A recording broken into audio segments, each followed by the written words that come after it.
Hey, Happy New Year. Um, I have more list reviews.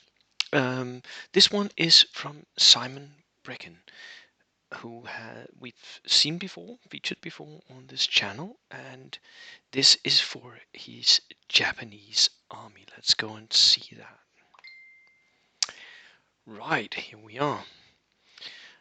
1,000 points, 996 points, and 15 order dice in total. This is a good size for a Japanese army. Many Japanese armies suffer from the fact that your troops can be very cheap, which means that you're sort of encouraged to buy horde lists, build horde lists. So you end up spamming all the dice, but that will also mean that you sort of become weak. Your units become small or easily killable. I like 15 order dice. That's a good point to be at. We have the second lieutenant. Might do with one or two extra men, do better, but yeah. Oh, grenadiers, I love these. Simon here is building them, so 8-man units, regulars. 8-man is a good size for a skirmish unit. Could be down to 6, but 8 is good. It has 1 light mortar. He could bring 3, I think, in grenadier units, but this is a question of do you want to? For me, I have seen the benefit of having loads of light mortars in a unit, um, because that means you can put multiple light mortars zeroing in on one enemy unit. But it does become very, very expensive, so you'll want to have those as veteran, which makes them even more expensive, right? So he has 2 grenadier units, same loadout. This means that he has more HE in his army build, which is kind of nice.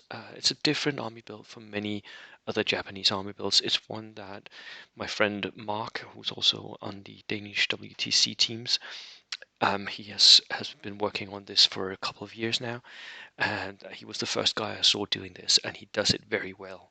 The HE version of Japanese is an interesting spin on something that is very geared towards close combat, right?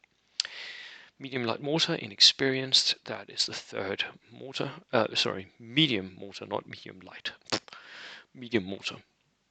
That's the third mortar. And then we have a sniper team, a flamethrower team, a spigot mortar. Now this one is an interesting one. I've been asked to do a video specifically on this spigot mortar. How does it work? Well, it works like a normal mortar, except you have a huge template. It's a 4-inch template, so it's really, really big, and it has a +1 penetration. I think it's a +1. Let me just check. We have it somewhere down here. HE special here. Yeah, 4-inch diameter template, pin value of 1, but it causes D6 plus 2 pins. So it's absolutely massively pinning.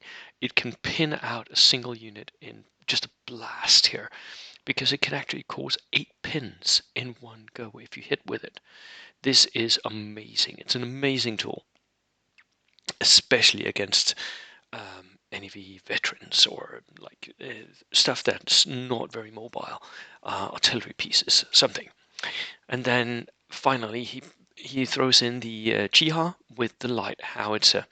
So that is 1, 2, 3, 4, 5 HE in the first platoon. This is amazing. This is really good. Second platoon, he takes another lieutenant, takes 2 more grenadier units. That bumps him up to 8. Was it that? Anyways, yeah, that's 4 grenadiers, 7 HE, and then a couple of suiciders, just because they're very, very useful. They can threaten away enemy armor from his rather vulnerable grenadiers. These are skirmishers. They are there to have that extra mortar, basically. And then another spigot mortar, double spigots. Wow! And a Kuragani for the flamethrower. This is a really interesting build. Simon, if you built this, please let me know how it went. This is really interesting. And you have double lieutenants, which is also kind of good because that'll mean that you can do some snap 2 shenanigans. You can make sure that several of your HE gets to shoot early on. I really like this. Right.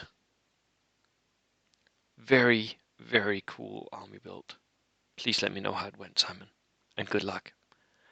And Happy New Year to everyone. Cheers.